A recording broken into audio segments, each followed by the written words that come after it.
નમસ્કાર, સમય news YouTube ચેનલમાં તમારું સ્વાગત છે। ઇટાલિયાનો ભાજપ પર પ્રહાર, ભાજપના નામે મત માંગવા નીકળ્યા છો, પહેલા ગેસના બાટલાને 400એ લાવો।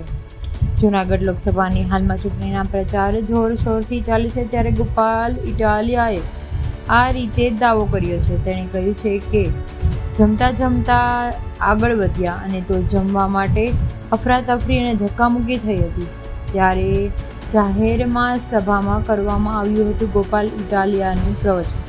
ગોપાલ ઇટાલિયાએ પોતાના ભાષણમાં જણાવ્યું કે ભાજપના લોકો એવું કહે છે કે કોંગ્રેસ અને આપવાળા ભેગા કેમ થયા હોય, તો મારે કહેવું છે કે પડોશી સાથે નાની મોટી બાબતમાં ઝઘડો થાય તો પહેલો સગો પડોશી જ કહેવાય, તેમ અમે બધા લોકશાહી બચાવવા ભેગા થયા છે। 2014માં સીબીઆઈ અને ઈડી દ્વારા વિપક્ષના મોટા 25 નેતાઓ પર રેડ પડાઈ છે। ભાજપે સીબીઆઈનો દુરુપયોગ કર્યો છે।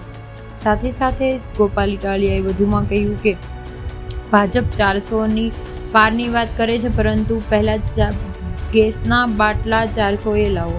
આ ચૂંટણી તમારા છોકરાનું મોઢું જોઈ મત આપવાના છે। ભાજપવાળા રામના નામે મત માગવા નીકળ્યા છે। રામ 1 મિનિટમાં રાજપાટ